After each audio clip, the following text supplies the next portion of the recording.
So we're going to go through a kind of a 5-minute tutorial on how best to use a foam roller as a runner. So we're going to kind of work through the main kind of leg, hip and back areas that all get tight as we run, show you how to use a foam roller. You can obviously pause, work through the bits that are sorest for you and spend longer on those different areas, and obviously work on both sides of the body, and obviously maybe skip through the bits that don't need as much attention on your body as well. So to start off with, we've got a nice foam roller here, and I'm going to show you how to work through our calf. So nice and simply, just put your foam roller underneath the calf, lift up your hips, and we're just going to work through the full calf here, okay?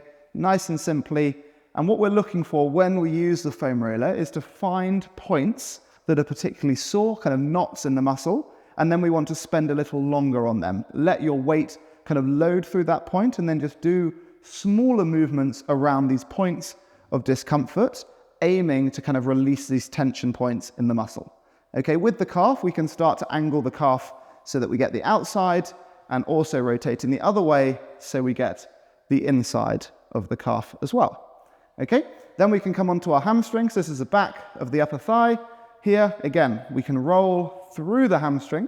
If you find putting all of your body weight on the one hamstring is too intense, you can obviously then work through both hamstrings at the same time as a way to reduce the force going through that foam roller if you've got particularly sore or tight muscles. And just like we did with the calf, we then want to start thinking about getting those different angles. So we can angle our leg outward and also angle our leg inwards. Okay, and really think about trying to get that full 360-degree wrap around the leg, because as we work through the edge of the hamstring, we'll come onto the quad, okay?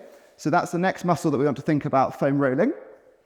So just like we were doing for the hamstring and the calf, we'll lie onto that quad and then let your body weight rest through that quad, rolling back and rolling forwards. Okay, so when we're working through the quad, we want to make sure that we get this section all the way up here in toward the knee, but then also through the outside of the quad down through our IT band area. So first of all, we can make sure that we really expose this section in through the knee and really work all the way up in toward the knee there, but then also work through the outside of the thigh, which is going to be where our IT band runs down through as well. Okay, then when we've got our foam roller, there's a really good spot that almost everyone misses with our foam roller, which is in towards our hip flexor. So if we have our foam roller like this, we can't get into it, but if we set it off to one side, then we can really work in towards our hip flexor. So nice and simply set that off to one side, lie down onto your front, and then you can really work up in towards the hip flexor at the top of the quad as well. Okay, next up we're going to think about the front of the shin. So we've got a nice muscle that runs up through here that can get quite tight. So what we're going to do is look to expose that onto our foam roller. Okay, and we can just work through there. And again, the more force or the more of our body weight we allow to rest through the foam roller, the more we're going to work through that muscle. Again, finding those sore points or those tender points and working through them, and hopefully they slowly start to dissipate as well. Okay, next up we're going to come on to our glutes. Okay, so this is our bum. So nice and simply we can start off rolling through our bum together, and likely you're going to want to increase this stretch, or not stretch, increase this intensity, and then work through the one glute. So we're tilting our body to expose the glute there. Okay, we can also lift the knee or the foot up onto the knee, and that's going to expose the glute a little more, put it into more of a stretch position, and then we can work through that as well. Okay, and obviously repeating that onto the other side.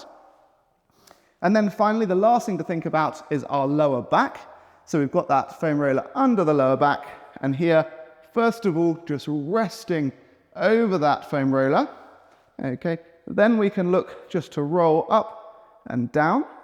Okay, really working through those muscles that can get quite tight, running up through the back. And again, any points that get the most sore, looking to pause and spend a little longer through them as well. Another option we've got with the back, we can actually let the foam roll sit horizontally up the back and just rest on here and let your shoulders fan wide, opening out through the chest and just resting down through here. And you can then also roll side to side, looking to expose the muscle that sits either side of the spine. Okay, obviously doing that on both sides from there. And then finally with the back, we can also take that foam roller into our upper back. I would hug your arms together to really try and expose the muscles in the upper back a bit more. And again, working through them. And again, we can lean our weight onto one side or the other as a way to make sure we're working through both sides of our back there. It's a really good tool. Having a foam roller, it's essentially a way of self-massage and taking some of that pressure out of our muscles. So definitely worth giving it a try and focusing on the areas that get most tight on your body.